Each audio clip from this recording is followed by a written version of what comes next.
국정감사에서 내년 예산안을 두고 여야 공방이 펼쳐지는 가운데 2년 연속 수십조 세수 결손을 지적한 22대 국회 첫 예산결산 특별위원장 박정 더불어민주당 의원, 삼선 국회의원, 국회 예산결산 특별위원장, 더불어민주당 경기도 당위원장 역임. 지난해에 이어 올해도 32조 원의 이른바 세수 펑크가 예상되는 가운데 기획재정부가 세수 내역을 공개해야 한다고 지적. 국가 예산에 대한 세수 결손이 있을 수 없는 일이고요. 5월 때부터 같이 세수를 잡을 때부터 같이 이제 논의하면 좋겠다. 그러려면 그것을 기재부가 이거는 투명하게 오픈해야 되거든요. 박정 국회 예결위원장이 생각하는 세수 결손 대책과 예산안 처리 전망 집중 분석합니다. 2년 연속 대규모 세수 펑크가 발생하면서 내년 예산 운용에 대한 관심이 더욱 쏠리고 있습니다. 오는 31일부터 내년 예산에 대한 본격적인 심사에 들어가는데요. 22대 국회 예산결산특별위원회 위원장을 맡고 있는 박정 더불어민주당 의원과 얘기 나눠보겠습니다. 박 위원장님 안녕하십니까? 네, 안녕하세요. 네. 지난해 56조, 올해 30조에 달하는 대규모 이 세수 결손이 발생하고 있는데요. 먼저 2년 연속 대규모 세수 결손이 발생하는 문제를 어떻게 보고 계세요? 정말 심각한 문제죠. 네.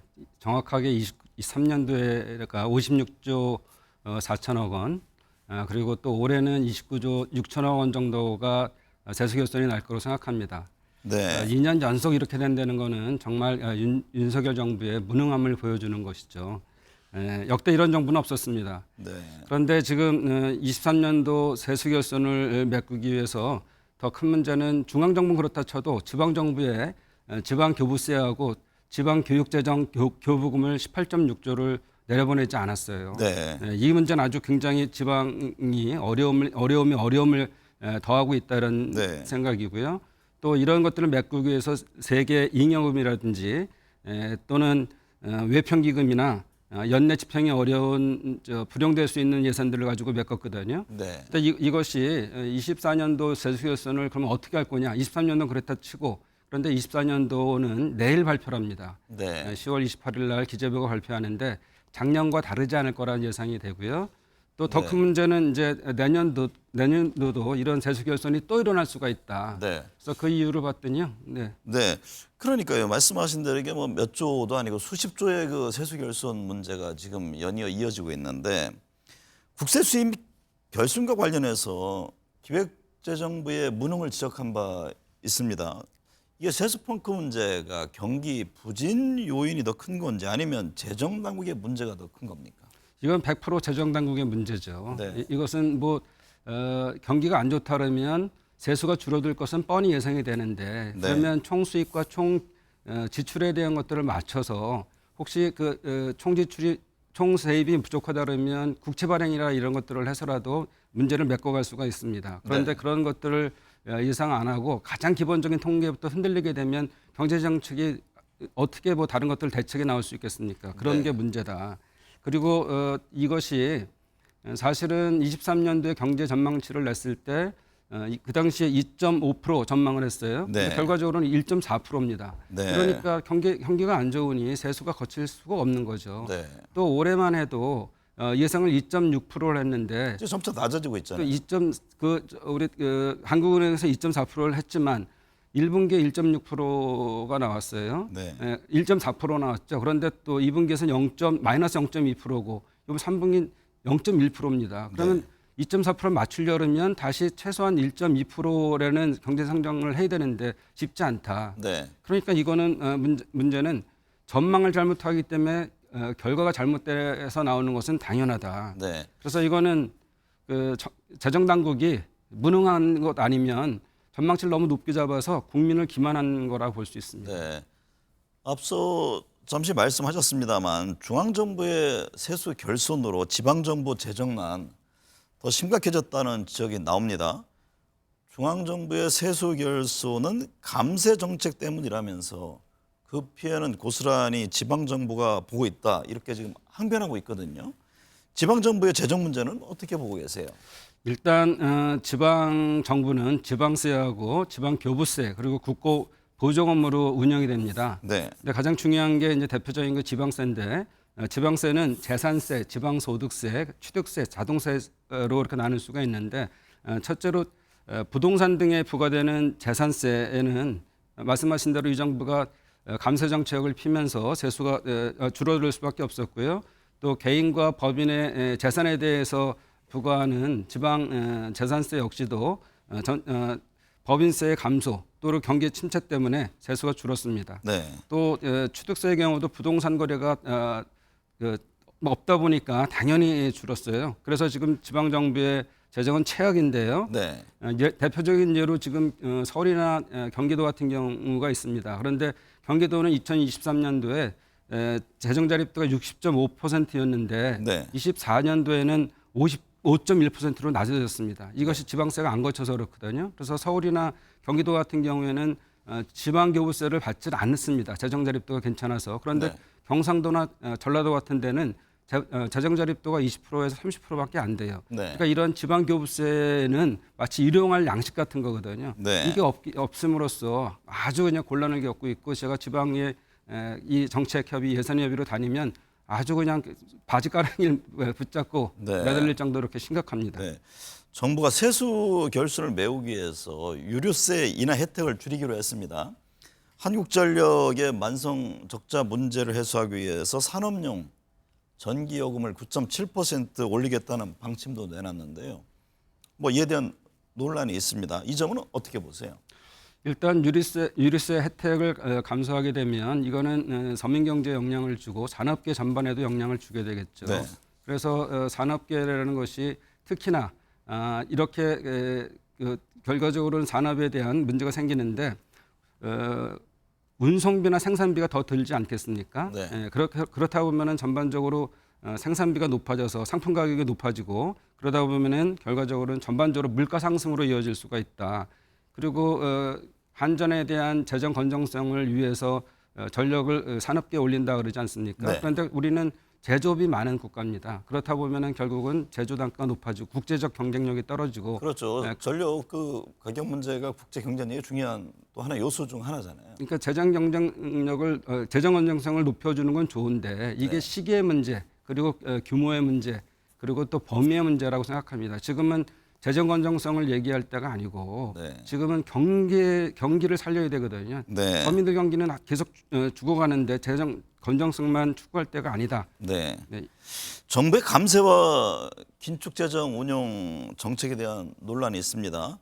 올해 역시 말씀하셨듯이 재정 건전성 등을 이유로 지역 화폐라든가 일자리, R&D 예산 삭감안을 제시했는데 이 점은 어떻게 봐야 합니까?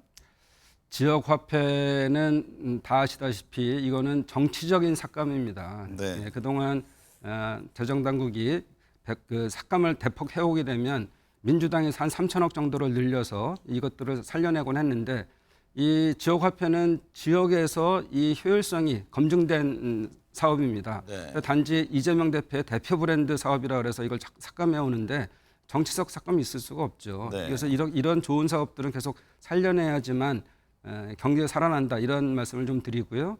또 한 가지는 일자리 예산은 이 문재인 정부에 대한 예산들을 많이 삭감하고 있어요. 일단 전 정부 지우기가 너무 심해서 그런데 특히나 청년들에 대한 고용을 지원하는 예산이라든지 네. 노인 예산 또는 취약계층에 대한 공공 일자리 예산들을 대폭 삭감했거든요.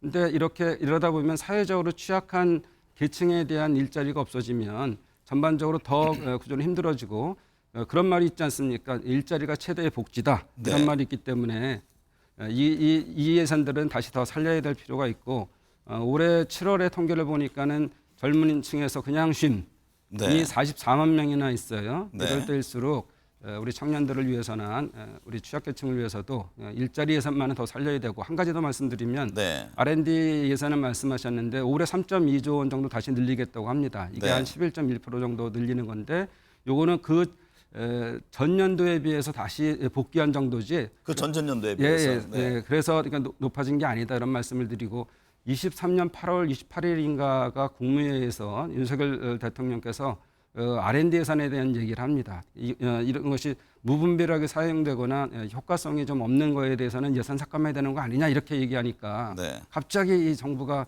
예산 삭감을 가지고 무기로 들고 나오면서 했어요. 그러다가 연구자들하고 국민들이 반발이 심하니까 다시 지금 다시 원복시키는 거나 마찬가지인데 네. 이거 얘기할 때는 R&D에 대한 구조조정을 위해서 했다고 하지만 1년 만에 어떻게 구조조정이 됐겠습니까? 이거는 네. 그냥 대통령 한마디에 무분별하게 예산 삭감을 하는 이런 건 있을 수가 없다. 네. 이런 말씀을 좀 드립니다. 예산안 법정 처리 시한이 12월 2일입니다. 현행법에 따르면 예산안에 대해서 여야 합의가 법정 시한까지 이루어지지 않을 경우 지금 정부 예산안 원안을 본회의에 자동 부의하게 돼 있잖아요. 이에 대해서 야권은 정부 예산안을 본회의에 자동 부의하는 조항을 폐지하는 지금 국회법 개정안을 제출해 놓은 상태인데 올해 예산안 처리에 이게 반영이 됩니까? 올해는 반영되기 힘들고요. 내년 정도에 저희가 반영할 생각인데 이게 10월 11일 날 임강현 의원이 대표 발의한 법안입니다. 네. 근데 그 사실은 이것이 예산안 자동 부의가 되는 조항을 폐지하는 것이 아니고 예산안에 수반되는 세제 개정안에 네. 대한 자동 부의를 폐지하는 조항을 없애는 거거든요. 왜냐하면은 그동안 예산안이 세워질 때 본회의에 올라갈 때 이 예산 국내 국세를 전체 총 세수입을 결정하는 예산안 부수법안이 있습니다. 네. 그래서 이런 것들에 대한 것들이 사실은 그동안은 기획재정위원회에서 조사 소위에서 다른 이런 법안들은 심의를 많이 하고서는 결정이 되는데 이거는 시간이 쫓기다 보니까 양당 원내대표 간의 정치적 협상으로 네. 이게 타결되고 예산안 처리가 좀 맞물려 있는 거네요. 그렇습니다. 근데 네. 그래서 이것들을 충분한 심의가 안 되니 국회 심의권을 예산 심의권을 더 강화하는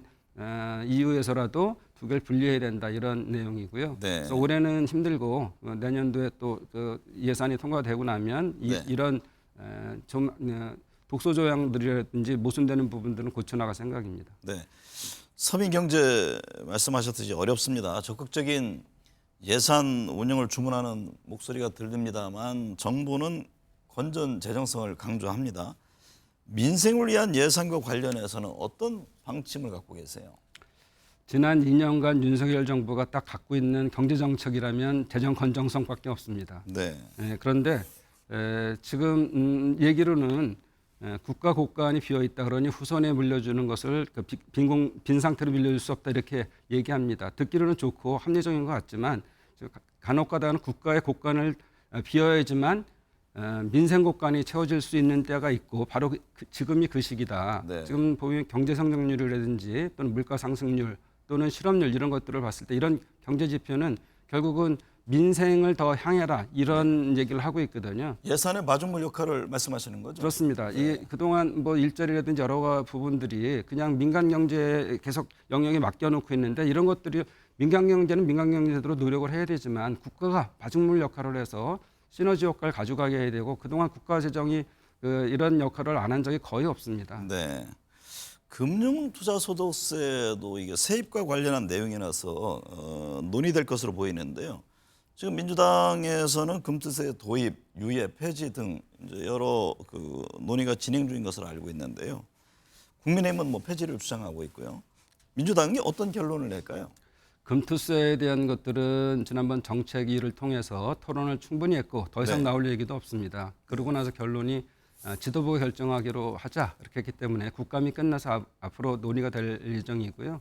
이것이 유지든 폐지든 유예든 결국은 1,400만 개미 투자자들을 위한 그런 방향으로 결정이 돼야 되고 그분들을 위해서 또 우리가 또 주식시장 활성화를 위한 상법 개정안에 나설 겁니다. 네. 박 의원께서는 국회 환경노동위원회 소속인데요. 이번 국정감사에서 산업 재해와 관련한 지적이 많았습니다. 뭐 노동자 안전 아무리 강조해도 지나침이 없죠. 그런데 산재 승인이 어렵고 산재 처리 속도가 느리고 또 산재에 대한 폐수율이라고 그러죠. 늘어난다는 지적이 많습니다. 박 의원께서 산재 기준이 바뀌어야 한다고 강조했는데 어떤 배경에서입니까? 최근에 노동자가 파킨슨병을 산재 승인을 신청했는데 불승인이 났어요. 네. 그런데 이것이 법원에서는 1심과 2심에서는 산재에 관련이 있다 해서 승소를 했습니다. 네. 근데 이분이 이렇게 전체적인 기간은 25년이고요. 최근에 7년간 고생을 했는데도 이 상고를 또 이 정부가 하게 되는 것은 옳지 않다. 그때 법원의 판단이라는 것이 의학적으로 증명이 안 됐다 하더라도 사회 규범적으로 범위를 넓힐 필요가 있고 또 구체적으로는 이 사람이 일한 기간이 네. 일주일에 12시간씩 6년을 근무를 한 거나 마찬가지이기 때문에 또 그 당시는 안전에 대한 개념이 없었고 유해 화학물질을 다룸에 있어서도 그런 것들을 방어할 만한 사회적 분위기는 아니었다. 또 네. 가계력에 파킨슨병이 없었다. 뭐 이런 걸로 해서 승소를 냈어요. 근데 그 1, 2심, 2심을 이렇게 하게 되면 당연히 뭐 상속까지 안 해도 이 사람의 고통을 충분히 이해하는 거라면 좋겠습니다. 네. 그런데 올해 8월 기준으로만 해서도 이 법원에서 뒤집힌 경우가 222건이고 17.7%예요. 네. 그러니까 앞으로 정부나 또 근로복지공단이나 이런 것들을 감안을 해서 조금 더 노동자들에게 노동자 지금 너무나 이렇게 어렵게 노동을 하고 계시는데 네. 정말 이 약자들에 대해서 국가가 최소한의 예의는 네. 이런 것들을 빨리빨리 처리해주고 또 관대하게 하라는 것도 아닙니다. 이런 네. 기준을 바꿔서 하는 게 필요하다. 네. 이런 생각입니다. 이른바 명태균 게이트가 정치권을 뒤흔들고 있습니다. 국정감사 때 주요 이슈로 부각되면서 정책이 묻히는 상황이 됐는데요. 국회 예산안 심사를 놓고도 여야 이제 삿발 싸움 이제 본격화할 텐데 예결위원장으로서 내년 예산안 처리 어떻게 이끌어갈 계획이세요? 22대 국회가 개원식을 가장 늦게 했습니다. 네. 그래서 지금 여야의 끝없는 대치로 민주주의가 지금 길을 헤매고 있어요. 그래서 저희는 그럼에도 불구하고 국회 예산결산은 여야 협의가 없었던 적이 없습니다. 네. 그래서 이번에도 여야 협의를 통해 한 정치를 통해서 예산안을 할 건데요.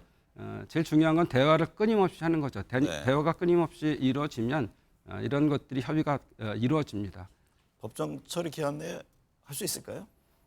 최대한 노력을 하는데요. 네. 앞으로 저희가 고쳐야 될 것도 법정 기한 내에 내므로써 너무 나중에는 여야 간의 정치적 타협으로 이런 예산이 결정되는 폐단들을 없앨 필요가 있어서 내년에 네. 이런 법에 대한 것들은 고치려고 노력 중에 있습니다. 명태균 게이트 등으로 나라가 혼란스럽습니다. 국민들로부터 거둔 세금을 어떻게 쓸 것인지에 대한 예산안 심사 아무리 강조해도 지나침이 없습니다. 아무쪼록 경기가 살아나고 서민 경제 활성화에 기여했으면 좋겠습니다. 오늘 함께해 주셔서 감사합니다. 예, 감사합니다.